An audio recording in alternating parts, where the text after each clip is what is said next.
Welcome to the Tucker Carlson show. I'm Tucker Carlson. Just kidding. It's the Binge Report. That's Justin Olivedo. That's Kyle Mocha. And that is Mr. Zachary Storman. And welcome everybody to the Tucker Carlson Binge Report. We've been binging I was Tucker thinking of Carlson. Grudge Report. Is that Drudge Report? Drudge? No, that's Drudge. It's another guy. That's the Mike Judge Report.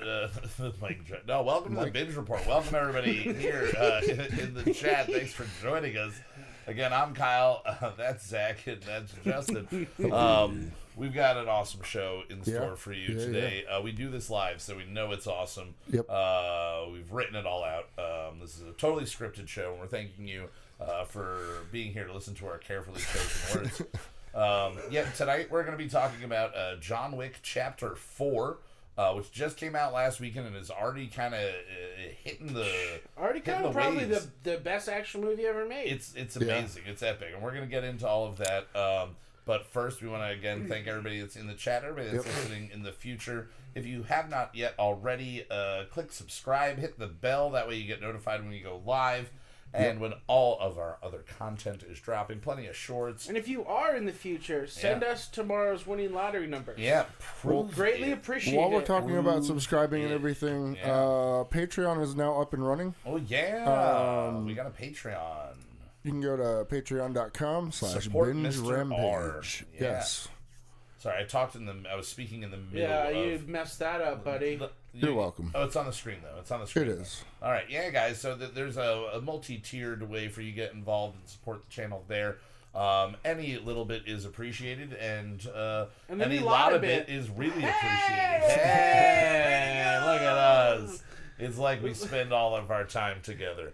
We spend maybe too much time together. The cat, I just want to say, exclusive content. The cat is just like staring. Okay, now she's not. She's just been dead eye staring at me for like a John Wick length of time. Yeah. A John Wick 4 length of time.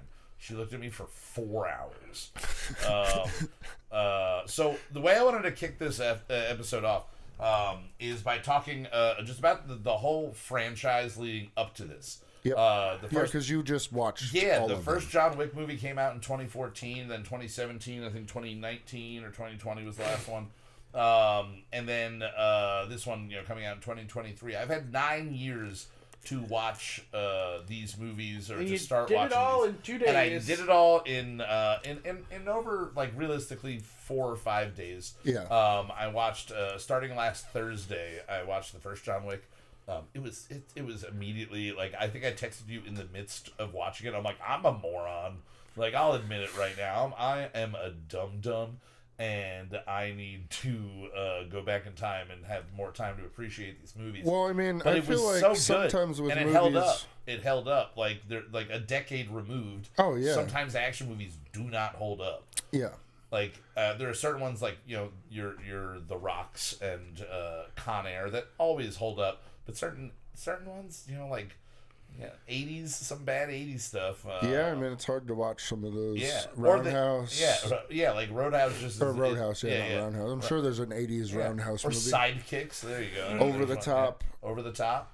Yeah, well, it's still a classic. It's classic, but it doesn't age and hold up perfectly. And John Wick, the first one, was awesome, and it does a very good job of introducing you to this weird world of...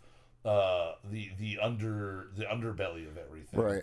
And it's action packed. It's awesome. It's funny. Well, they got to the story in this a lot, really quick, in really effective ways. We didn't have to go through the whole crazy thing. I'm pretty sure opens it. up, and it's his wife's funeral, and then it's him being depressed afterwards, and then he gets the dog, and then he's out with the car and the dog, and then Alfie, whatever his name is, Theon Greyjoy, I like your car, and he did a good job with the Russian accent. He's not Russian, but he's good. And then it's just all action from there. And I was like, oh, this is epic, and it's funny, and all the characters give you almost nothing on in dialogue. You just get it all off of their personality, their swagger.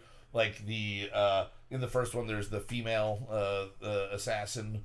That is actually the chick from the Orville, Yeah. And like right off the bat, it's just like you know what these people are. You understand what the world is. They do such a good job setting it up visually that you can do a fourth movie where the main star only says 380 words. But the second one, I think I'm calling it the Italian one, with him getting hired to kill the sister, and then all that was. It just kept it going. I would say it's better. You can tell they had a little bit more money and a little bit more time. Well, speaking of money, that I wanted to make sure I had the right facts. Yeah. John Wick 1, when that came out, budget was, it's estimated 20 to 30 million. Yep. 2 is 40. Yep. 3 is 75, and 4 is 100. 100 million, yeah. Now, the length of the movies also goes up incrementally as well. Yes.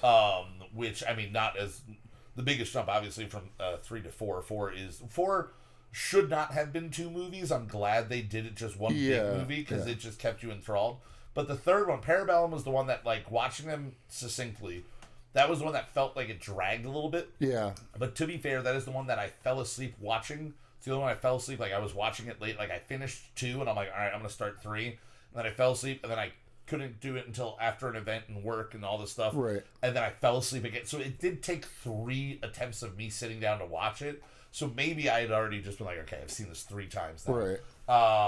But it was still, Angelica Houston's great in it. Halle Berry is amazing in pretty much anything. But they were all really, really just well-made action movies. And with the budget increase, they just got cooler and cooler. And it leads us I feel to like 4. when the first one came out, it was like a more of an underground. Like, oh, yeah. Because I remember. Yeah.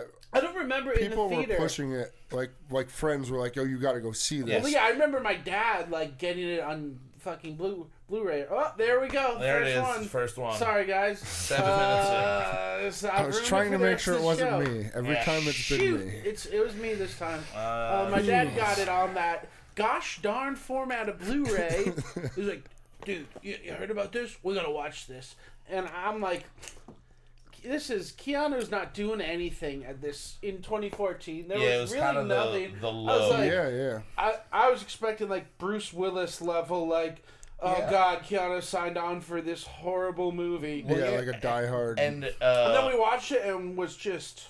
Or Taken. When did the first Taken come out? It was like 2011. Yeah, so it was like Keanu is like, that's what I thought. When everybody's like, yo, you gotta see this, I'm like, yeah, I've already seen Taken. Like, exactly. And the original script, when Keanu Reeves got the script, it was originally intended for somebody along the lines of Harrison Ford. Yeah, yes. And I forget what other names were potentially attached to it, but the idea that they were writing it for Harrison Ford, thinking it was going to be a guy who just lost his wife of like 40 years, and he's been out of the game for like 20 or 30 years, and Keanu saw it, and the one article I was reading said he basically was like, I'm going to play him like I'm 35. They wanted Clint Eastwood and Harrison Ford. Clint Eastwood? Exactly. I could have. Clint Eastwood would have been alright. It would have been pretty geriatric Wick killer. Yeah. But like that's what it was originally intended to be. And it is the best thing ever that they did not go that way and that they gave it to Keanu. I had seen all the training videos. That stuff is crazy. The movies, and I was like, this guy's like going in on this, but I still just kind of thought, all right, like this is just like again, it's Taken but over a dog. I had seen the movie Keanu about the cat. Right. And I had seen not Mr. Nobody, that's the character in this, but I had seen Nobody. Yeah. The Bob Odenkirk, which is great. By the same producers. Yep. And they have another one coming out. Choreographing team for the fights and all of that. There's another one. I forget the actor. Was it Brad Pitt? No, it's not Brad Pitt. Ooh, Brad Pitt one of these would be fun too. But another great thing that all of these movies do is the supporting cast. All of the characters, they give you very, very little of anything about the character. But they get really great actors to portray them. Like Ian McShane being the manager throughout all of this is one of the cool. It's not even like a crazy change of character in any way. He's just way. By the end of it, you like him more. He's just like a more likable character right off the bat. You're just like, all right, this is like some like stone-faced dude who just does his job. And he kind of likes Ryan Gosling. The Fall Guy. Oh, the Fall. I don't know about that. Yeah. 2024. Well, Action that makes thriller. sense why I don't know about it. It ain't happened yet. But yeah, so all of the supporting actors and all the choreography and the fighting throughout has just gotten better and better and better. Like starting with Willem Dafoe and then going all the way up with this one where you have we just keep saying Krieger, but oh gosh, what was that guy's name? Can't remember the dude. Well, while you're figuring that out, the one thing that I told you is I can't wait for you to see the knife scene. Oh yeah, the knife scene of where nobody can throw knives. Yeah. And the throw back and 4 is where he actually throws knives. It's really cool to see, like, you're a part of that progression in John Wick. Yeah. You know. Well, there are a lot of. I mean, they all kind of blend together now. Aside from the storylines of the fight scenes, but right off the bat, what gave I think it made me realize, like, oh, they're kind of shooting this like a first person shooter game. Oh yeah. In the first John Wick, in the bathhouse scene, where he's getting Theon Greyjoy's character, that guy, and he's running away like a coward with the towel on and everything. Like that whole thing was very like you just saw he's a very strategic. He has a mission. Yep. He's on a mission, and he will do anything, and he is very calculated, cold and calculated about it. So going into four, having caught up in 5 days, what all of you have been waiting 9 years to see the culmination of this, and not knowing it was going to be, but like realistically, if you saw it when it came out, it's been almost a decade. I just binged it all in a weekend, and going into it, my hope, knowing that it was 3 hours long, was that it was going to be just 3 hours of nonstop action and as little story and dialogue as possible. And then we saw the article before we went in that said he only says 380 words in the movie, and I'm like, perfect. I want to shoot him up just like balls to the wall, like crazy action flick. And that was the dialogue that was in 4 was, I didn't have really any problem with it. All of it was really good setups. Yeah, I know. Yeah. Sorry. Hey. Have fun out there. Yeah, no, I think the not knowing really who the supporting actors going into this were, I was just like, all right, I'm going in knowing it's John Wick 4. Yeah. And not knowing that you were going to have not only Donnie Yen, but Bill Skarsgård, and then one of my favorite people, I have a terrible time pronouncing his name, but Hiroyuki Sanada, the guy who played the character of Koji, the manager of Osaka. Yeah. He is just a staple in like the Sci-Fi Channel, just like the amount of like things I've watched like him in on that. His entire career has just been insane. So I was really like stoked once he walked in. I was like, oh, just like think of a movie and he's pretty much playing a character in that movie, and he's done like Hamlet and stuff. Like he's like a very. He was in The Last Samurai. Yeah. Yep. Rush Hour 3. Yep. He was Scorpion in the last Mortal Kombat. Yes. Oh, he was great. But going into it, I was just hoping for that. His first, in his filmography, it goes back to 1966. That was his first movie. Man. What was he, like 6? I don't know, dude. This dude's immortal. He is immortal. But yeah. So going into this, I was hoping for just a. He was also in the Wolverine. Thank you, Mr. Oh yeah. Avengers Endgame, 47 Ronin. Oh jeez. Wow. Yeah. Well, that makes he just did that. Like literally, I can't think of specific movies because he's in all. Oh, Sunshine. Oh yeah. He's Kaneda in Sunshine. Is he? Wait, was that the character's name? Character's name, yeah. Oh, that's amazing. And then you got Akira. And then his kid's name is Akira. That's awesome. That's great. I get these things now, guys, because of this show. But yeah, so having binged all of it in a weekend and going into it, I wanted it to be just action-packed. But I had this thing that I've just been thinking through these 3 movies. And Justin, I brought it up to you. And I wonder what you guys in the chat all think here. Is John Wick, while he is a super talented killer, like insanely good at like just so setting out astute. a plan, and that's what he's doing. Like he knows weapons, he knows kung fu. I know kung fu. But do you think John Wick is actually a moron? No. Like the way I think he's cold and calculated, but I think he very well could be. I think if you take away all the action scenes, someone should do an edit where you take away all the action scenes it's just him talking. Yeah. We should, maybe. Oh man, that'd be some work, but maybe for Patreon. Yeah, maybe for a $10,000 Patreon, we'll sit around and edit. But I just couldn't help but think, I'm like, I think he might be an idiot. But like it doesn't matter because that's the movies all work without even needing to prove to me that he is not just a moron. Yeah. But he could just have like just be a guy who's just dim-witted. And he's just like, I know one thing, it's killing. I think. And if I know a second thing, it's like I like dogs, and that's about it. Because you don't see anything like other than that one real flashback of him and his wife throughout the entire thing, the one that's on his phone. Yeah, they don't really go into it. Yeah, But does anybody do you think he's an idiot? No, you just think he's too good. He's just. I think he's peeved. I think he's got nothing else going on. He tried so hard to get out, and he got out. Yeah. And then his wife dies of cancer, and he's like, I went through all of that just to have her die. Yeah. And he's just like a man who's given up on life. Like, but here's whatever, the thing. I got my even dog said, and my muscle car. They even stated, like, when Donnie Yen's character gets called back, like, you're never really out. So even though that, like, the way things resolved doesn't necessarily mean that. Yeah. But he's well respected.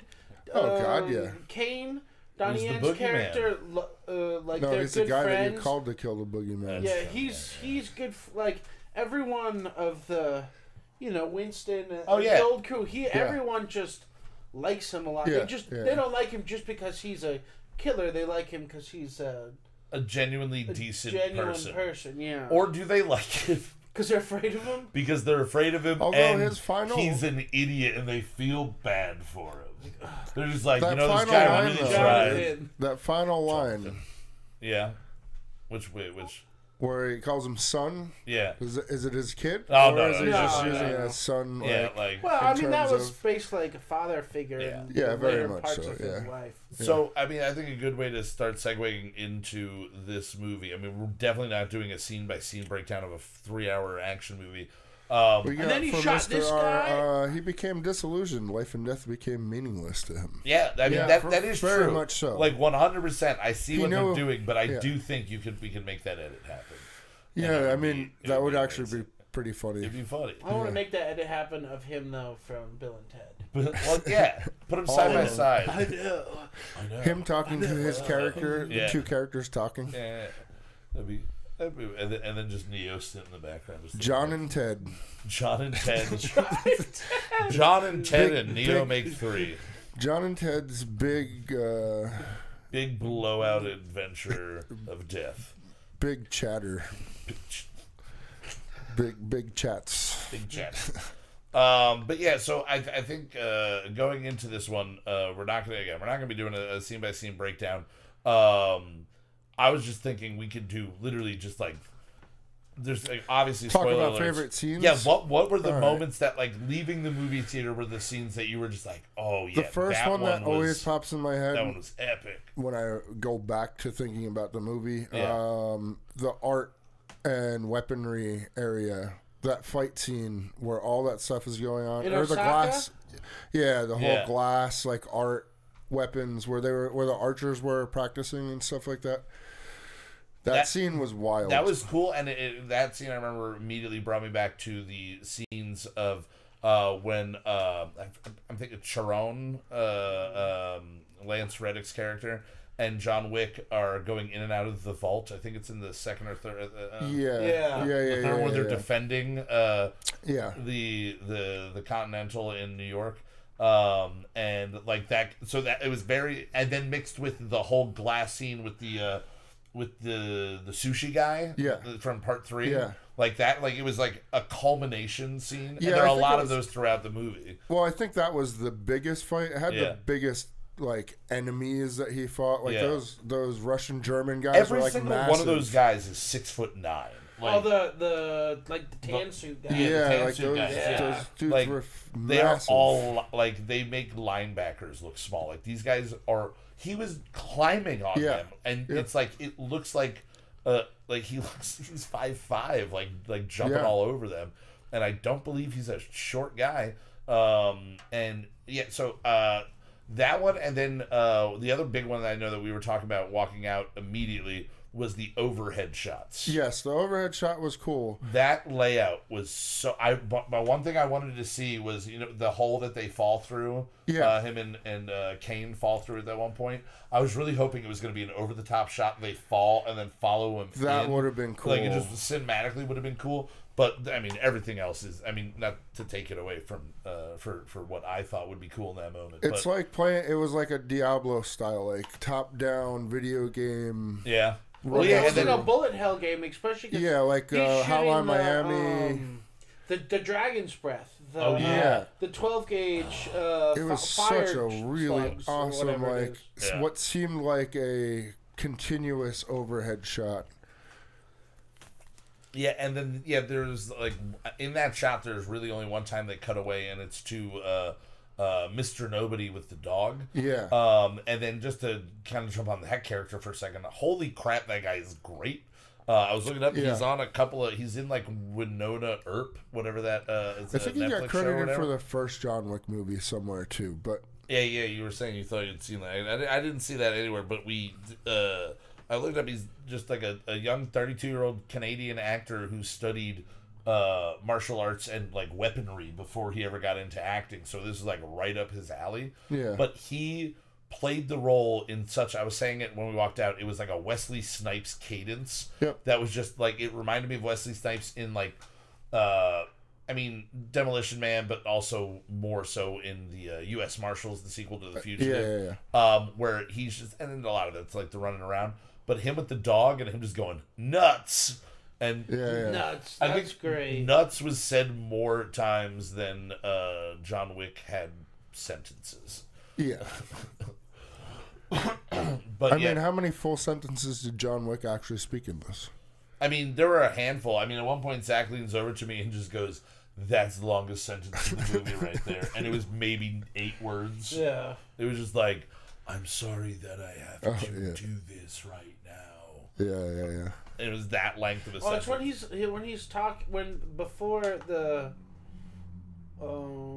the Continental gets raided, the Japanese Continental. When they're having the tea up there. Yeah. Yeah. Whatever that sentence is, I believe that's the longest sentence.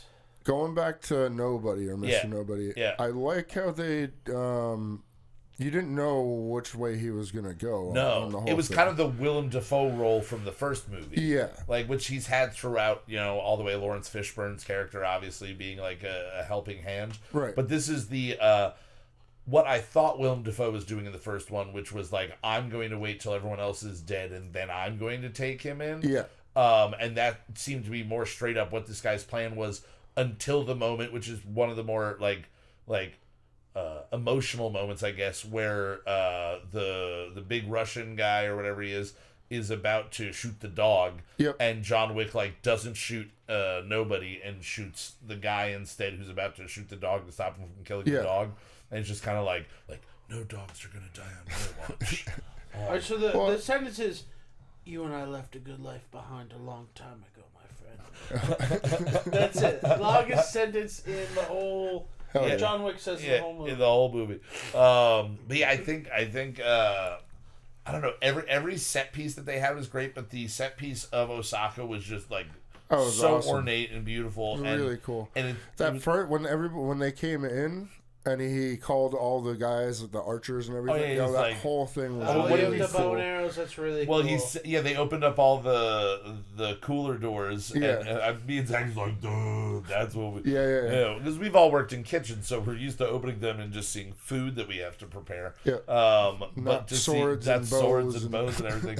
But get ready to be hospitable, I think is what he says. Like... We have guests get ready to be hospitable. It's just such a funny little like clever line. Yeah, I liked all those characters. Yeah. Even the villains I liked. Well, like, I think. I mean, Bill Skarsgård is. I mean, once again, we covered with him in Barbarian how we didn't get the villain of him there, and we were expecting it. This is got just a different villain. This is a totally different. I mean, is he supposed to be French? That's the only he was supposed to be French. Okay, but his costumes, his outfits, were just absurd. Just, they were great, but tasteful and just like obviously and he was one of the brutal at wealthiest times men too. in the world. When he made nobody make a decision. Yep. Oh, with that knife scene. Oh, okay, that was what I had written down a note about. That is the only time I had to do Kyle in a horror movie. I'm looking over here right now. I don't like. When he starts pulling his hand away. I'm literally looking up, nope, not watching this. Not watching. Almost like a maybe I have to pee right now type of thing. But it was that everything. It's a brutal world that they created. And the one thing that we haven't really touched on in any of the recapping of it is what you chose as the background here. Yes. This whole operation of the being out of the Eiffel Tower. They're the operators, I guess is what you would call them all. But all the tattooed. I mean, I think there's at least one guy that is in that scene in one of the movies. I don't think so. I think it's not. all women. I could be wrong. I'm not going to say any further that it's a guy because they might not be. They might be a they, and I'll just leave it there. But I believe there's one. But I could be definitely wrong. Either way, that whole motif of everything, the tattooed pinup style, everything all old school. How it's like it starts with like a phone call and very covert, what's the order and all of that, and then to the chalkboard. And the chalkboard to the Tommy Boy pipe suction things, the bank things. Yep. And then the what is it? DOS? Is that era of the black with the green lettering? Yeah, DOS. Yeah, like that style, and texting everybody out. They hit so it was almost like steampunky in that way. Yeah, it's like old school bulletin boards where it would just be like old Macs, green screen, green text. It was I don't know, everything stylistically these movies is amazing. And then them having the radio broadcast coming from the Eiffel Tower. The shot of just the lips against the microphone. Oh yeah, that whole character. The whole warrior style thing. Yeah, that was in the Warriors. I mean, it's got to predate the Warriors. That's got to be an old. I would assume. I would assume that.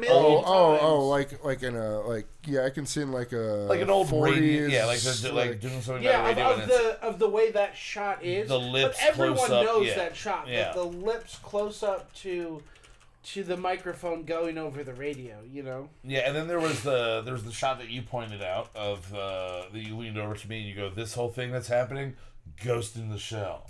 Yeah, when they first get to Japan. Okay, so. The first film to use a close-up shot, not of lips, but close-up shot, was 1911. The Lonedale Operator. All right. I'll get back to you. Oh, okay. Thank you. We're going to be doing the history of close-up shots for the next hour. Right when they get to Osaka. They're doing the outside shots of Osaka.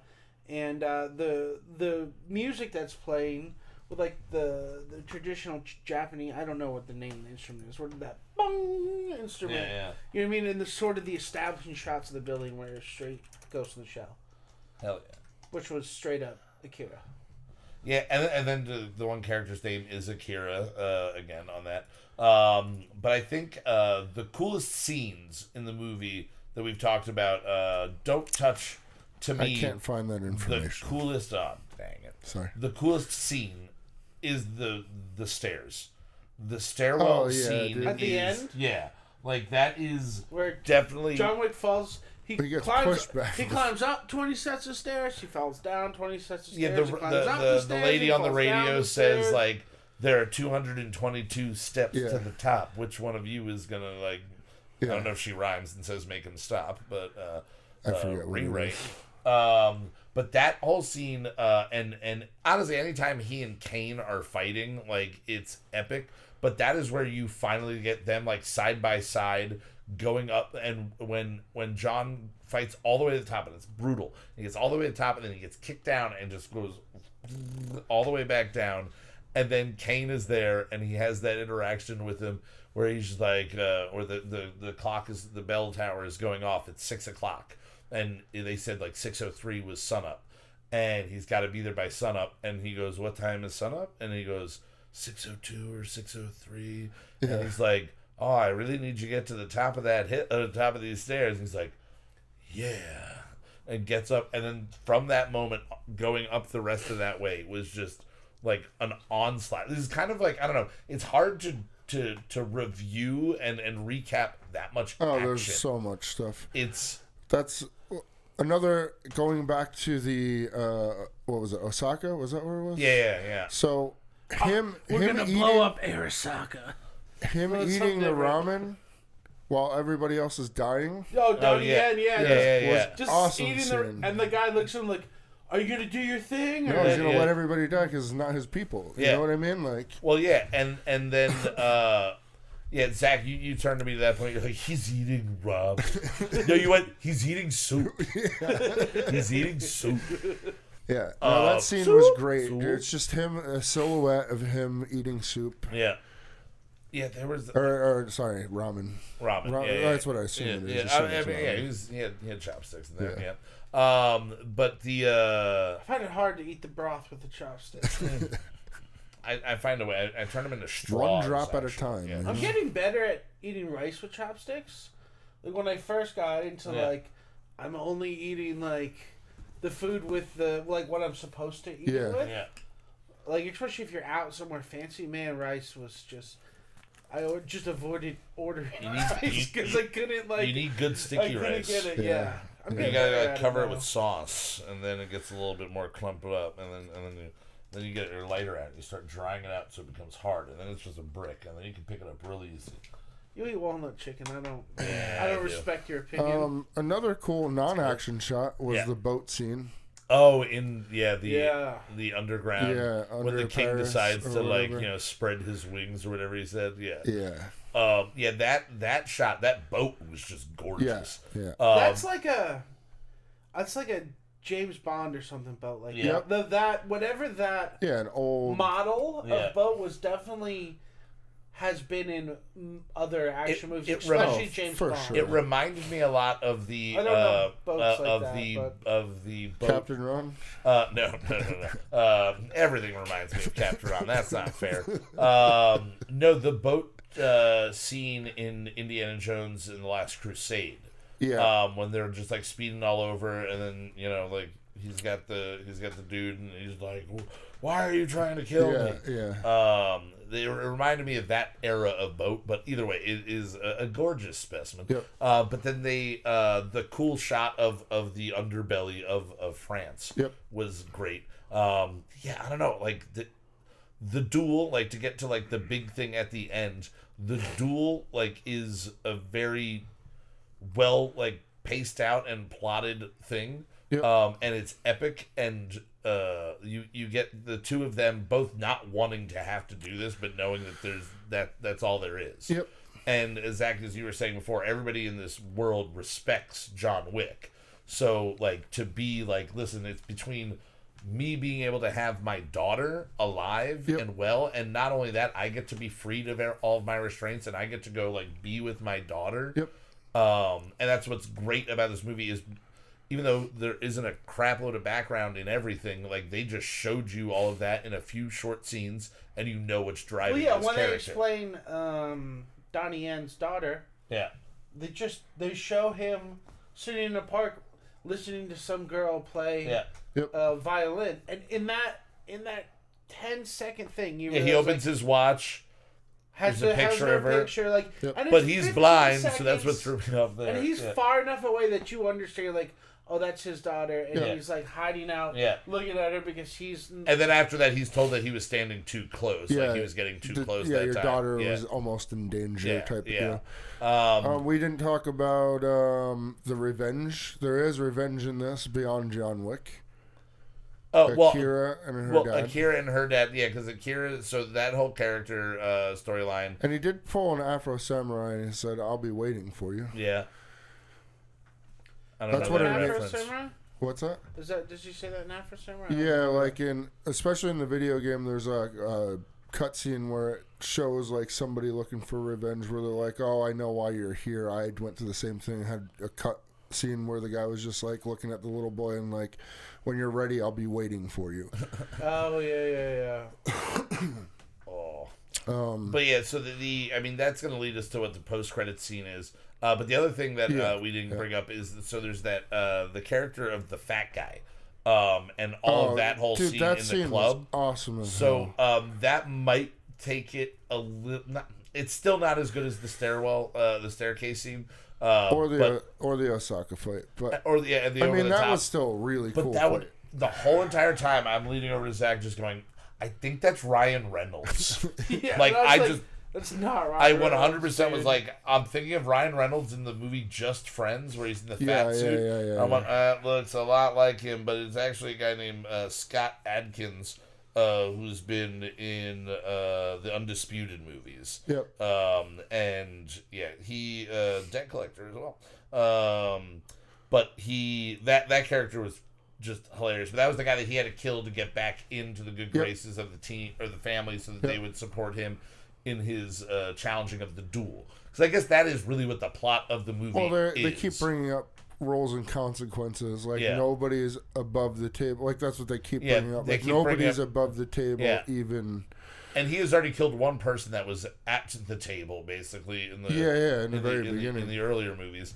Sorry. So that guy, the whole fight scene with him, the only thing I could think, and it's probably an obscure reference for people that don't know Tekken. You know Tekken? Yeah. You know, Bob in Tekken is the fat character. Yep. But the guy is German, so all the moves he does and all the kicks are Dragunov's moves. Yep. But he looks like Bob. Yep. And it's a funny, like, I'm watching that whole scene His kicks play were out. brutal, dude. Yeah, but the way he's dressed is Dragunov, the German sort of neo-Nazi fighter in Tekken. If you don't know Tekken, if you don't know Tekken, you have messed up with your life. You know what I mean? Like, you're listening to this podcast. You should a bunch of nerds talk is. About John Wick 4. You should know. You know what Tekken is. Yeah. But I thought that was so cool. Like, whether they did that on purpose or it just hit me, like, that was really neat. Yeah. No, I mean, there was a lot of, like, weird, cool references to other action movies, a bunch of different things. And then there were references within it to, like, the earlier John Wick movies. Oh, yeah. When what's the character? Oh, Kane, yeah. When Kane takes the pencil and puts the pencil into, like, his jacket. See, I'm just like... They do a perfect way of setting up those moments in this movie. When he's fighting the German dude, the last thing Katya says to him is like, and bring proof that you killed him. Yep. And then as soon as you see him, you see the gold teeth. Yep. And immediately you're like, well, somewhere at the end of this fight, John Wick is going to knock this guy's teeth out. Yes. Like, it has to, like, and the whole fight, you're just waiting, like, where's he going to get the teeth? And when he has the pencil in his pocket, you're like, someone's getting stabbed with that pencil. Also, the throwback to him, before you even see John Wick, all you see is his fist smashing against... Oh, yeah. Against that piece of wood, like the training stick that he has. Yeah, and that's how he busts his teeth out. You know, like the throwback within that. Yeah, really cool. And that whole walk up with Lawrence Fishburne walking in, like talking. Yeah. And then turning it like, you ready, John? Yeah. Well, I said to you earlier, I was like, that was the moment where I went, oh, yeah, The Matrix, right. These guys were in The Matrix. Because I was just so immersed in the movies that I was like, yeah. Like, when they introduced him, I'm like, oh, Lawrence Fishburne's awesome. This is great. I probably even thought, like, I wonder if these guys ever done a movie together before. But like, a lot of people... I'm gonna pull it up. The guy who basically made the franchise, the director, is Keanu's stunt double. Yes, from The Matrix. Yeah, and I'll go through. I gotta pull the list up again. The list of things that the dude who directed these movies has been a stuntman for is absolutely bonkers. Oh, I bet. Oh yeah, it goes on and on and on Oh, and yeah. on and on. He and then the guy who created the characters and wrote everything was actually only on for the first 2 movies, and then there's another team that took over for the second 2.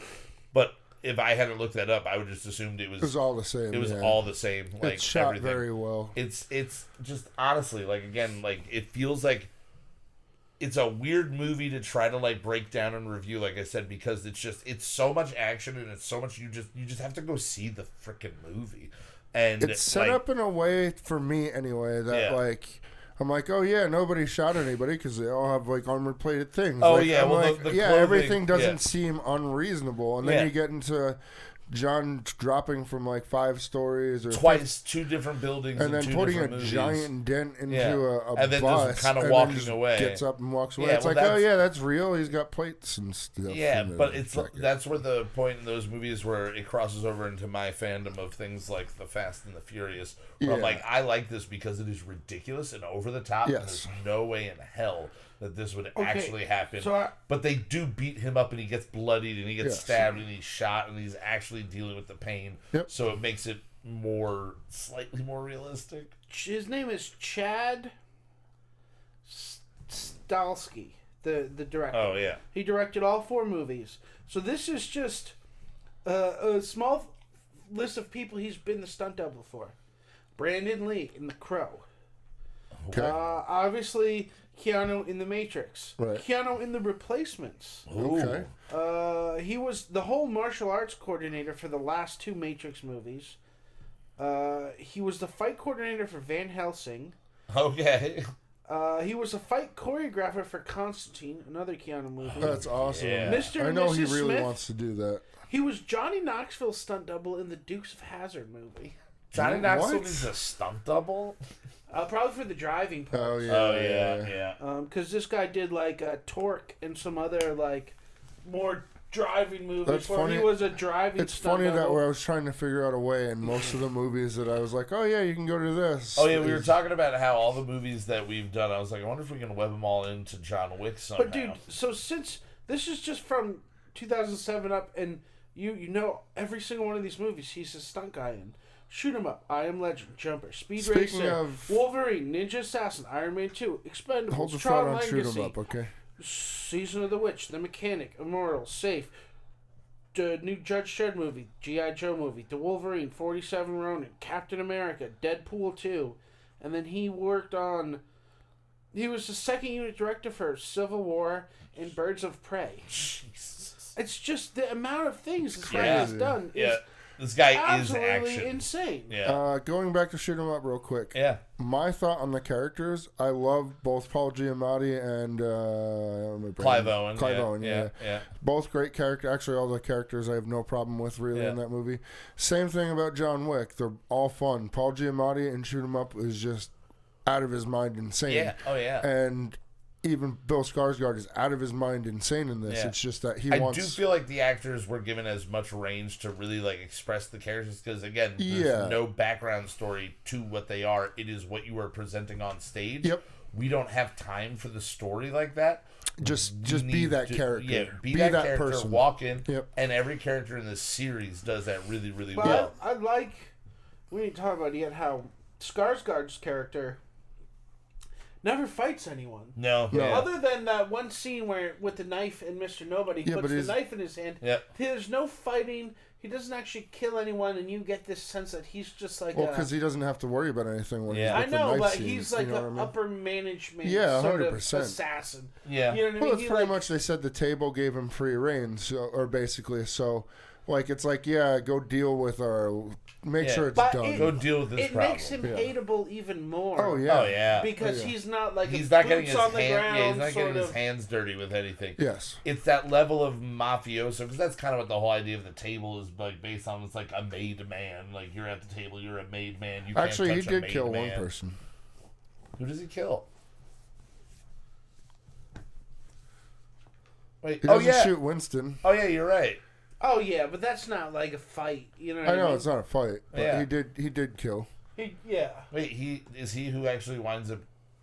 He shoots He him. shoots Lance Reddick in the beginning of the movie. Oh yes, you are right. Yep. Oh, I was thinking Spoiler the end alert. of the movie. Yeah. Lance Reddick Wick's character dies. R.I.P. twice. Yeah. Also, R.I.P. Lance Reddick. Yeah, that is a very came sad out of thing. freaking nowhere. Yeah, the guy's also somebody who's been in everything. This whole movie, all it these affects movies video are made game. up. Like his death affects a lot of things. Yeah. They were going to make season 2 of Resident Evil anyway, and I wanted that. Yeah. I liked him in that show. Everyone hated it, but I thought it was good. Everybody hates everything. You know, everyone hates everything, but everyone loves John Wick. Yep. Yeah, and if you don't love John Wick, it's because you haven't seen John Wick yet, and I'm a testament to that.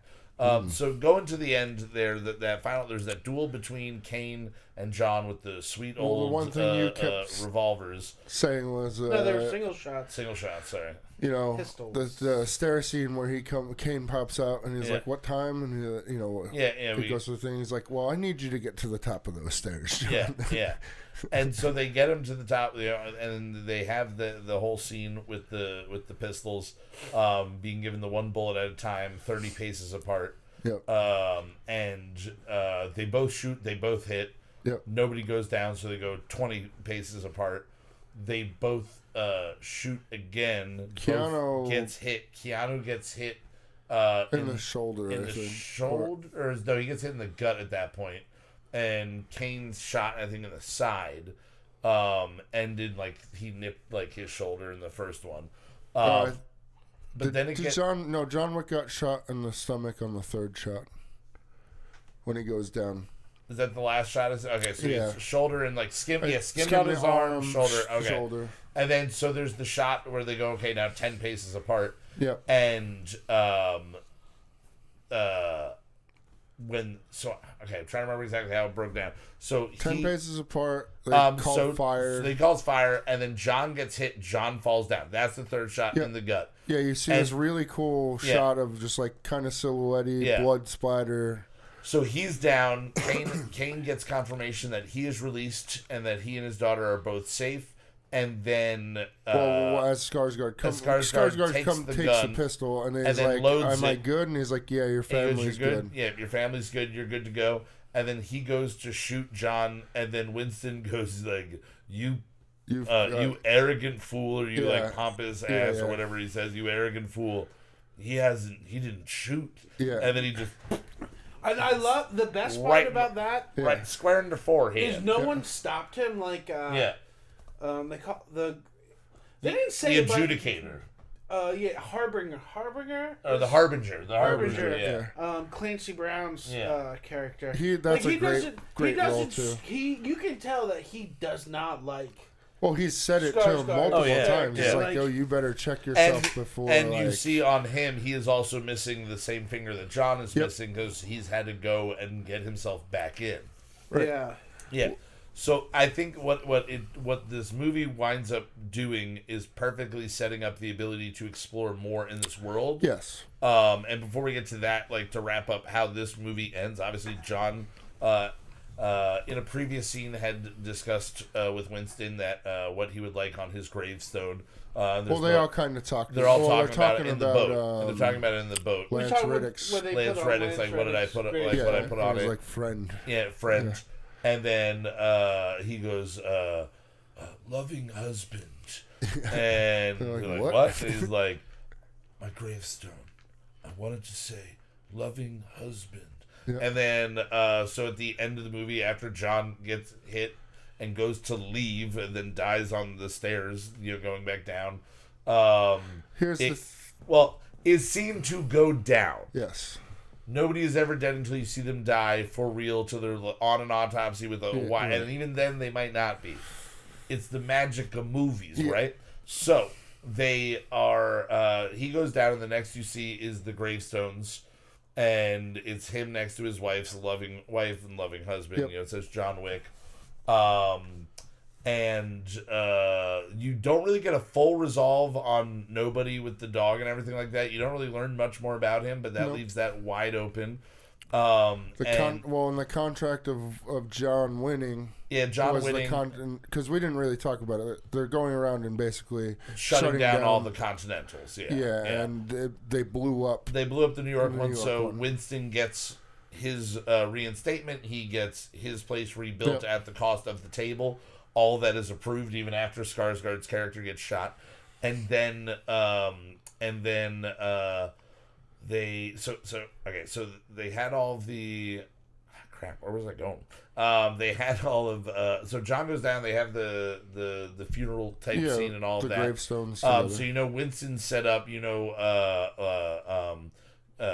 Kane is free to go. Yep. And then the movie ends. Yep. You sit through the credits, which not everybody does, but we have a buddy It is an end credits scene. Very last. Not mid credits, just all the way to the end.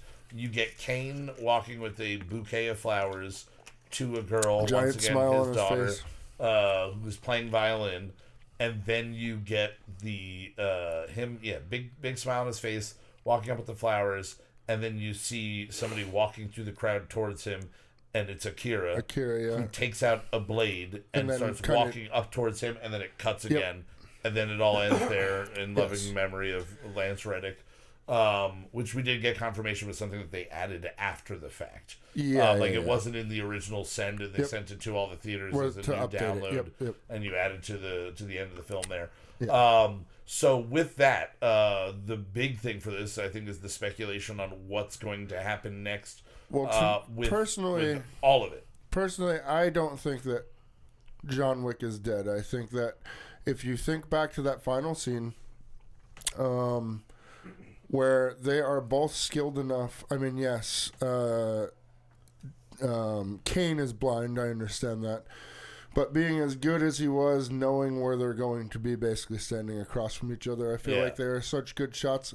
And John could have killed him at any point with putting a bullet right into Bill Skarsgård's character, like in one shot. You know what I mean? Yeah. I think going back to the line that Bill, his character said, where it's not about killing John Wick, it's killing the thought of John Wick. Yes. So if there's actually something physical there, John Wick is dead. But the person may not be. You know what I mean? Yeah. But it also could be a setup for the Akira series. Well, like her whole revenge thing. We already know we're going to see John Wick again because Ballerina is done filming. Wait, what? I don't know about Ballerina. Ballerina takes place. It's a spin-off. Okay. It takes place between 3 and 4 about. Okay. Ballerina. Okay, so it's going to. So he will be in some way. And it takes place between 3 and 4, and everyone is in it as themselves. So he is a cameo as John Wick. But it's a spin-off. They just replaced the actress though, because who was it originally? Unity Flynn. I don't know. She was the original, but now it's going to be De Armas. What's up, dude? Oh, De Armas. Ooh. All right. Anna De Armas. Okay. And that's already done. They've already filmed. Okay. All right. That's coming out next year. So we know we're getting that. Series. The Continental Series. Which sounds really awesome. Which is going to be a prequel to everything John Wick. Yep. Assuming that with the ability to recast everybody, the smart thing now that Lance Reddick has passed away is to not keep Ian McShane.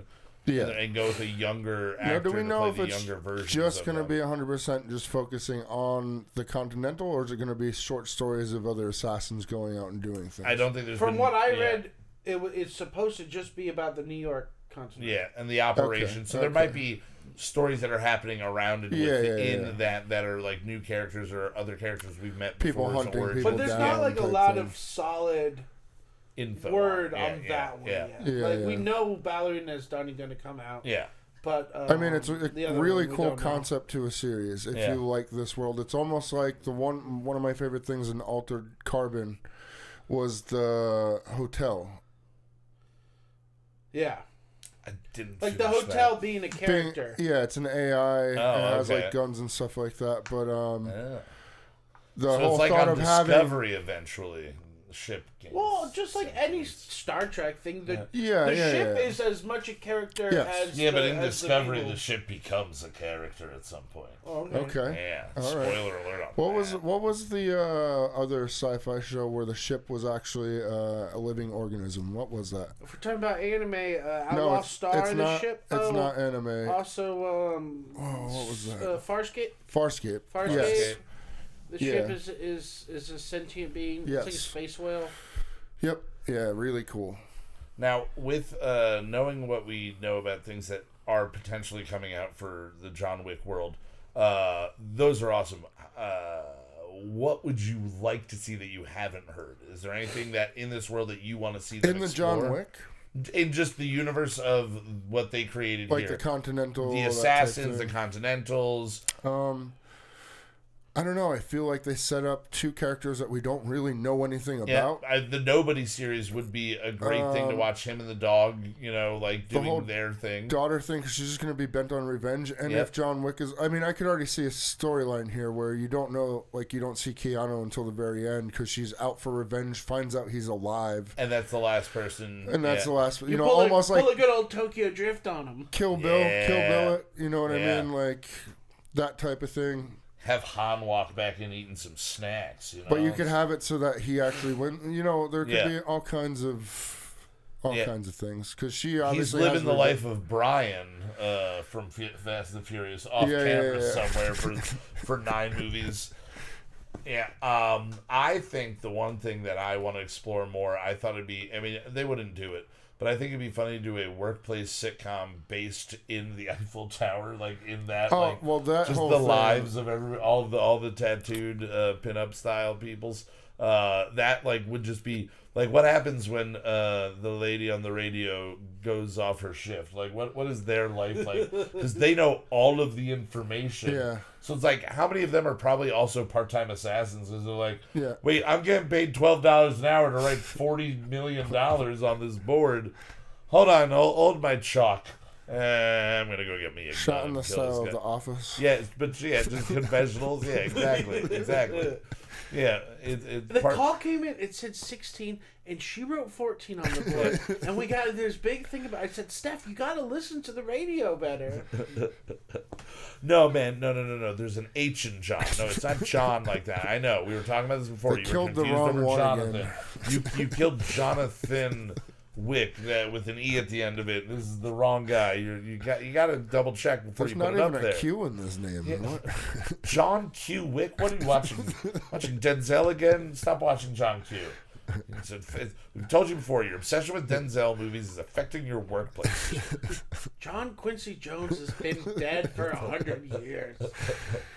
But yeah, I think that would be really cool. Seeing Nobody though, more about Nobody, and following up on Akira. So we didn't mention it. Did they call his character Mr. Nobody as a fuck you? We assume it was like a nod in some way to the movies. No, because they're involved with that. Yeah, they're the same producers. They produced the movie. Nobody. Oh, did they? Yeah, it's their project. That's why they have a bunch of different things where they're just picking older guys and they're like, you know what, you want to do a badass action movie? You want to look amazing, Bob Odenkirk?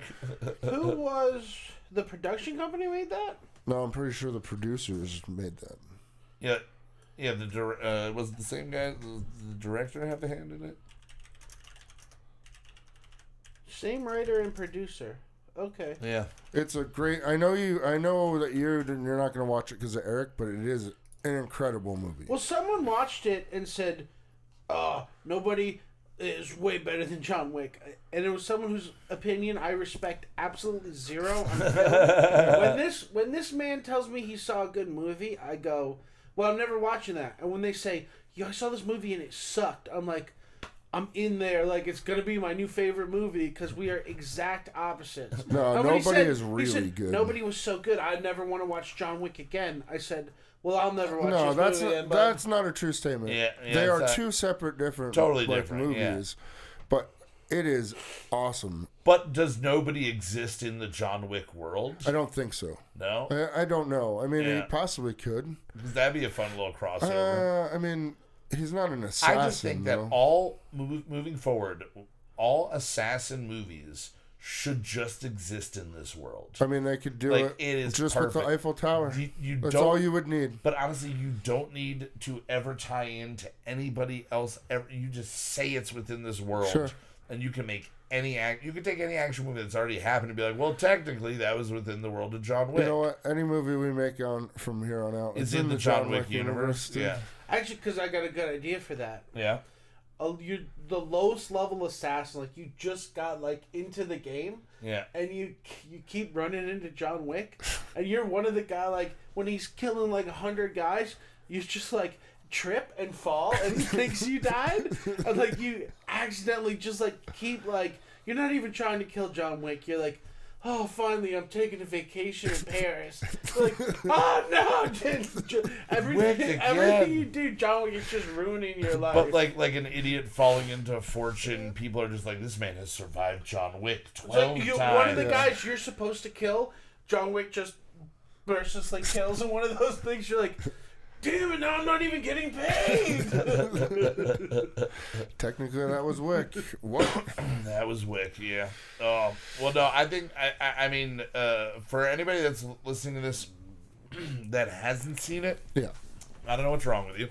I mean, it did just come out. It's been enough time. You should have seen it. You should have seen it, yeah. What's wrong with you? And for anybody that's stupid to have not watched any of these movies for the last 9 years... What is really wrong with you? You're a moron. You should get your head checked out. These films are epic. And honestly, some action movies I don't want to go back and rewatch, but now after watching the fourth one, I'm like, I now want to go rewatch all of them and catch everything I missed because they're geniuses and they are just sprinkling things throughout. And... yeah, like I want to go back and rewatch Nobody now. Yeah, I want to do that as well.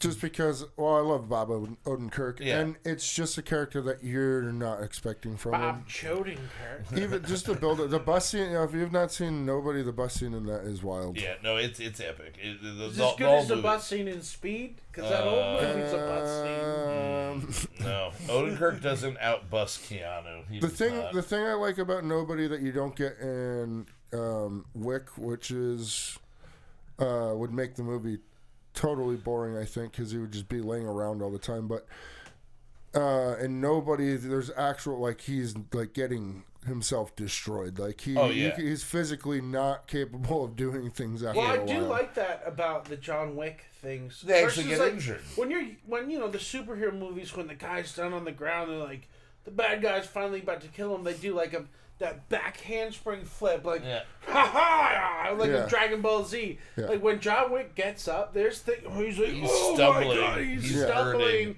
Like, I mean, same thing in Nobody, but jello-legged, beat up. More pronounced, because I mean, he's older in that movie too. Yeah, So we have to rank it, guys.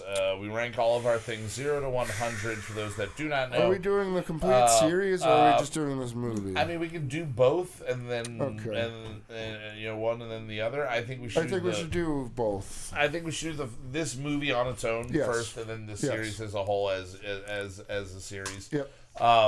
If you don't know, 0 to 100, we don't do A, B, C, D, E, or there's no That's E in boring. grade. We don't do it like that. Basically, 0 to 50 is varying grades of this was terrible, I'm never going to watch it ever again. Yeah, when we get to a really low 50 score, to we'll like explain 70 is like pretty good, would watch it again, but wouldn't be like my choice. Not recommending really a theater watch, maybe wait. Yeah, and then 70 up is pretty much like, I really like this movie, to I love this movie, to I'm going to get a tattoo of this movie, would be in like the higher 90s there, something along those lines.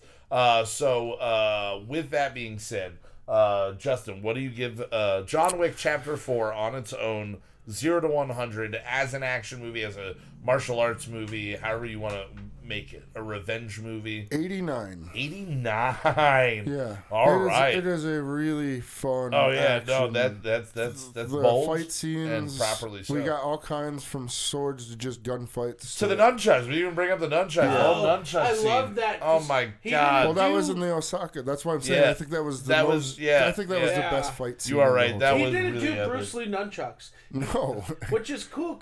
It's just like when he threw knives, he didn't know what he was doing, so he used it how he knew he could use it. But so nunchucks were never a weapon. When nunchucks were invented, it's a farming tool for getting wheat off the shafts. Okay. And so it was Makes basically sense. like Bruce Lee who popularized like doing nunchucks like that. No Japanese feudal Japan samurai ever had nunchucks. Right. It was not a. Okay, I didn't know that. It's like a fake 20th century thing that Bruce Lee made popular because he could do I mean, it looks crazy. It's like a yo-yo. Yeah. But when John Wick used it, he's just beating the crap out of people. So good. Oh, it's perfect. All right, Zach, 0 to 100. Where are you going on this? 85. 85 for number 4. Yeah. Yeah. All right. It's the best John Wick movie. Okay. It is. The series as a whole, I'd give it 80. It sets a standard for modern action. There's still some older action movies that I think are yes. There are better, more rewatchable. Not necessarily a better choreographed. Like I can endlessly watch Escape from New York. Oh yeah. Or even you mentioned before the Warriors. I can endlessly watch the Warriors. Yeah. There's a lot are the of fights done better in John Wick? Yes. Yeah. But some they're of definitely those, more realistic. Some of those other movies have just a little more nostalgia, or a little more story, or even like the first Matrix movie. I love it because of the story more than the fights. It's very hard to say, like, when you're talking about fight scenes and action stuff, it's very hard to say, like, all of John Wick was better than all of the fights in drunken. Oh yeah, you know what I mean? Yeah. Like it's very hard. There are so many different levels. Like there's some really awesome stuff in Crouching Tiger. But that's not believable. They're floating and dancing off. You know what I mean? Like, I think in the pantheon of action, John Wick for me is 80. It's way up there, but it is not. I'll agree with that. Total series 80. 80? Yeah. It is the top of modern fight choreography. Yeah, I agree. It is a 100% the king of the modern fight scene. Yep. But it's not the king of action. And then them branching that out also proves that, hey, it's not just Keanu that made the movie great. It's the whole company and the people that they put in. Yeah. Making it what it is. Definitely. And I think that this movie, as we've kind of touched on throughout, is the perfect culmination of the series. I think that is why I agree with what you guys are saying. It is definitely the best of the series. Yeah. It is storyline, the emotions with so few words and not much background. Like you are like feeling it in this one. It is more than just an action movie. And for that, I'm right around there with you guys. I'm gonna go with an 84 on the movie, the fourth one itself. And then as a whole, I would say I enjoy the series more than I enjoyed the Matrix series. I would say I enjoyed it for sure a lot more. What I wouldn't say is I don't think it's more entertaining as a movie as the Die Hard series up to a point. Well, different. But different totally feels. So different. For that, like I would put like as an action series of movies, or even like the Dirty Harry to go even farther back. Like Lethal Weapon 1 and 2. Lethal Weapon, exactly. I mean, Die Hard with Vengeance by itself is one of the greatest action movies ever.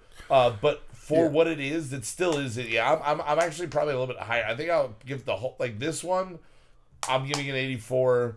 I'm going to give the whole thing as a whole like an 81 because I think all the other movies are an 80.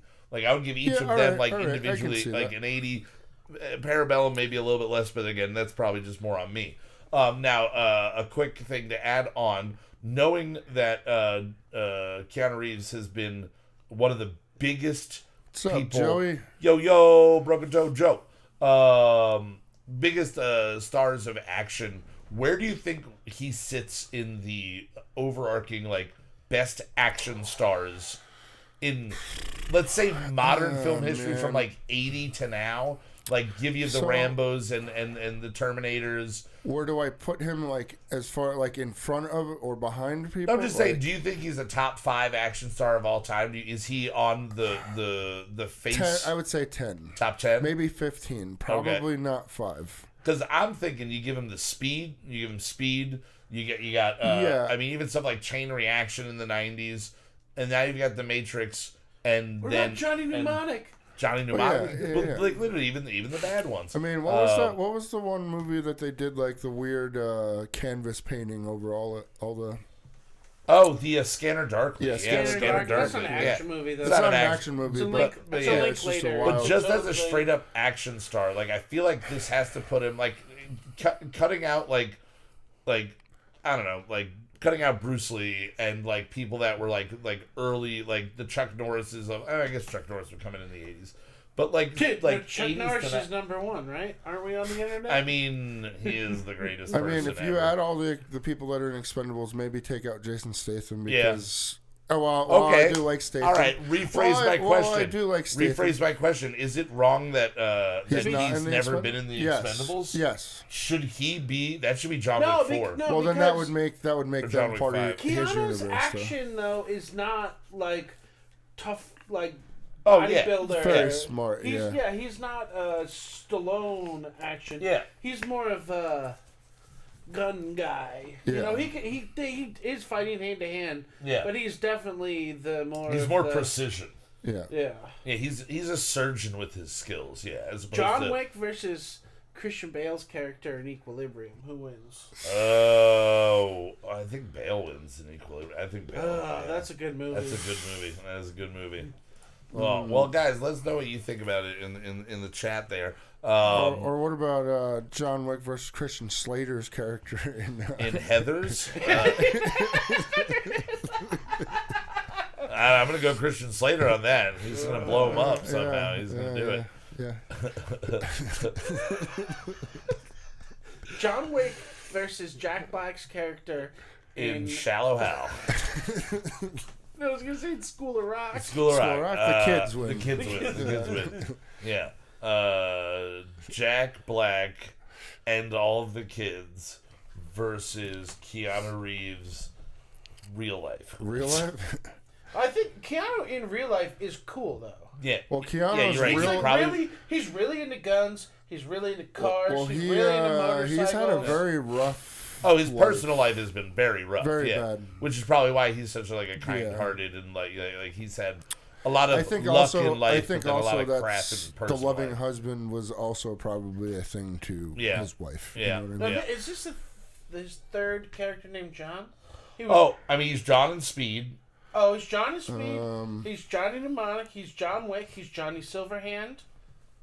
What are the Johns? John Anderson? Isn't his name John? John Anderson? Yeah, his name is always a John. Well, it's kind of like he's also Johnny Ted and Johnny Ted's Great Adventure. Johnny Ted. That's like a president from the 40s. Johnny Ted. Oh, Lordy. All right, well, guys, let us know what you think about John Wick 4 or the Wick series. Give us your rankings in there, 0 to 100. Definitely go check it out. Before we wrap it up here, though, we do want to talk about one trailer that dropped today. It dropped today, and it's a director. He's one of my favorite directors. He is probably second director for me. He is so good. I don't know. He might be my favorite director of all time.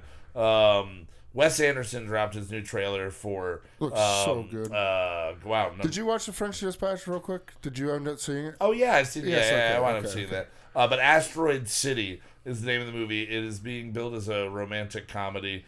But it's basically 1950s, it looks like 1950s. 54, it's crazy to see some actors that have finally caught on. Oh, yeah. No, the cast list in this thing it's around, insane. When is Roswell?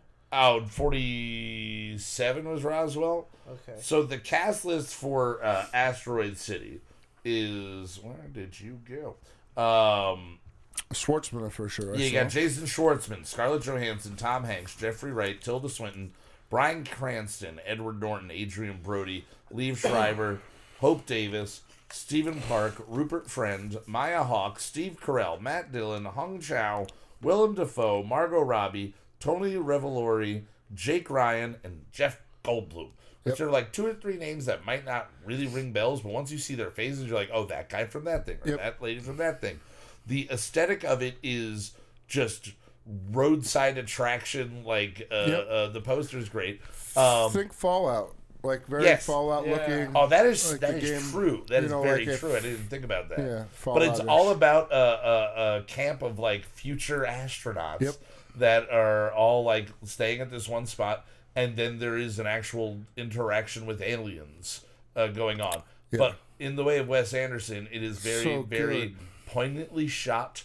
It is very meticulously decorated. Wes Anderson movies are like plays. If like your watching a Broadway high school play was put on by like a professional. Yeah. Yep. Because it doesn't have the grandioseness of like a the charm Broadway. to it. Oh, yeah. It's like the charm of a small Yeah, playhouse, but small done with perfect actors.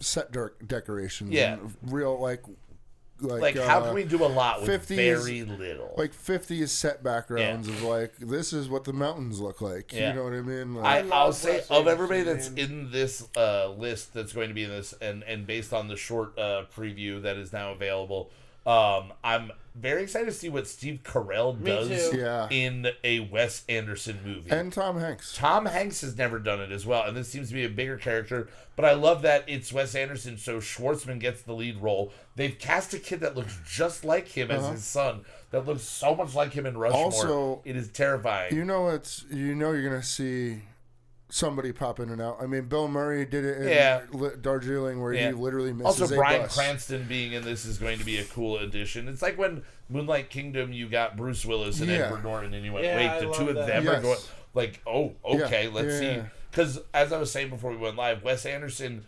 I don't think he lets people improvise too much. Right, I think he's very particular about how things are written, and I think for the actors, we want to do your vision and see it through to its completion.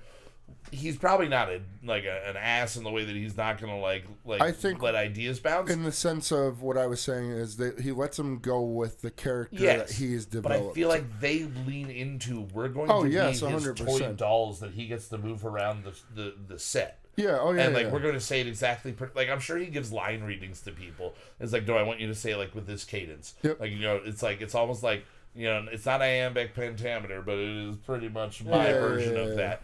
But so many, and Wes but you're not seeing. There's no Wilson brother in this movie, as we know, which is I think the first in a very long time that we don't have a Wilson brother. If not, was he in French? Oh yeah, he was in the French Dispatch. Yeah, he's in the Dispatch. Maybe Budapest. I don't know. Budapest. I don't think there's one in Budapest. That had one of my favorite scenes, by the way. else. The Defoe skiing away, where it's literally the thing behind him. Just one of my favorite. And Willem Dafoe being in these movies is great because the first comedy he ever made was The Life Aquatic in his entire career. The first time he ever ventured into comedy. Because he was very. Unless you count Boondock Saints. He was very serious. Yeah, but he's still a very serious. As Klaus in that, he's a serious character. That's if you haven't seen The Lighthouse, go watch that. Oh, no, I was saying his character in Life Aquatic is still very serious. I'm saying Lighthouse being not a serious. Justin has to mention A24 once a show, and if he doesn't, they strip him of his cool kid privileges. I'm excited. This is like Wes Anderson coming back to America. Yep, that's we haven't had a Wes Anderson film set. I mean, in America since Royal Tenenbaums. Royal Tenenbaums, because then you have Darjeeling. You have Moonrise Kingdom. Yeah, Moonrise. Yeah. Okay. So 2013. Yeah, like 20. Yeah, somewhere around there. Yeah, but it is. But it almost doesn't feel like America because it's New England. Yeah, it's more. New England has its own sort of like fanciness to it. You know what I mean? That it's it just makes me want to go watch Rushmore. Middle America, you know. Movie. Yeah. No, so I'm really excited for that, and if you guys are not aware yet, go check out, again, Asteroid City. The trailer for that movie poster is something that I think I just want to buy already. I just it's just awesome. So classic and Speaking wonderful. Speaking of which, I'll see if I can't get that poster. Yeah, I'll check it out. See we got it in at the theater. Oh, we got it in at the theater. Oh, we got a theater at an inn. Oh, I went to an inn at a theater once. The old inn out at the theater. I mean, we went to that Harley store that had a theater. It did, in a church. Yeah. Biggest Harley Davidson ever. In Arizona. In Arizona, which is kind of where Asteroid City is taking place. Yeah. Another I forgot to mention it. Guy who did the music for John Wick. Yeah. And all the John Wicks did the music for X and Pearl. Okay. There we go. We were trying to find tie-ins. There we go. So we have Barbarian, X and Pearl, Akira because of Akira. Yep. Cocaine Bear is the only one, but was there cocaine in this movie? I don't think so. Yeah, Cocaine Bear. It's the only one. We got to find a way to tie it in. There's got to be. There's got to be a way. Ray Liotta. Yeah. Nah, there's not. Lawrence Fishburne. No. Did you guys know actually that the dog. Ray Liotta played the dog in the first John Wick movie. That scene where the dog comes out of the dark is the same scene as Cocaine You Bear. are right. That is literally... That was also a really good That scene. is good. There we go. We wrapped it all together. Yes. So there we go. We were successful with that. But yeah, I think we're going to wrap up this episode here of the Binge Report by saying definitely go check out all the John Wick movies. You're a moron. You're an idiot if you haven't yet. Don't wait 9 years. It's too much. It's too much time you've lost. We understand sometimes the hype will not want you to. But this is one that the hype is 100% on. The hype is real. Go check out Asteroid City. The trailer just dropped today. Go check out Hemorrhoid City. And check out Hemorrhoid City. They're about to drop tonight. Yeah. Big ups to everybody in the chat, everybody that's been watching along with us live tonight. Make sure you're liking, clicking that subscribe button. You should check out the Patreon. Yeah, check out the Patreon. We got the link there for you. And again, there are multiple tiers starting at just $1 a month. Yeah. You can get ad-free everything from us, at least. Well, the channel. I don't think we have any access to outside the channel and what other people do. You know what? $1 a month. If anybody shows you an ad ever, you go, no, I don't do ads anymore. I'm a Patreon member. I'll tell you exactly. Maybe you spell will. Things right. Yeah. But big ups to everybody in the chat. Thanks for keeping us here. And big ups to all of our subscribers. We're nearing that 400,000 subscriber mark, which is crazy. As always, we will tell you we've done a lot of work to get us to this point. And as always, big ups to Mr. R, Mr. Rampage, for letting us be here. Justin, what do they get for their subscriptions? For $1 a month, you get ad-free videos. For $5 a month, you will get exclusive quarterly merch. So you also get ad-free videos, digital downloads, and a private community. I'm assuming that gets access to Discord. Oh, yeah, the Discord. So we send each other pictures of our nipples. Yeah. For $10 a month. So for $5, everything after 3 months, you get an exclusive sticker. 6 months, a mini print. Then 9 months, another mini print, and then a mug.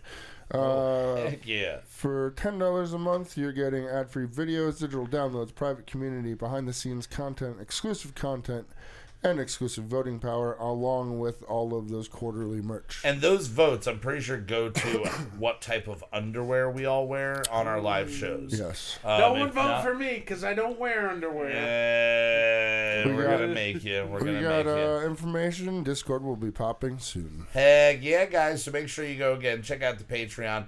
Thank you again, everybody, for being here and listening to us ramble on about one of the greatest action movies of all time. For the Binge Report, I've been Kyle Mocha. That is Mr. Justin Olimpado, and he is Mr. Zachary 69, dude. Stormin. All right, guys. Thank you so much for being here. We will see you in 2 weeks when we'll be talking about, I guess... Dungeons and Dragons? D&D, man. Yeah, we're going to go see D&D Honor Among Thieves probably this weekend. So go check that out, and we'll be back in 2 weeks to talk about it with you. Bye. Later.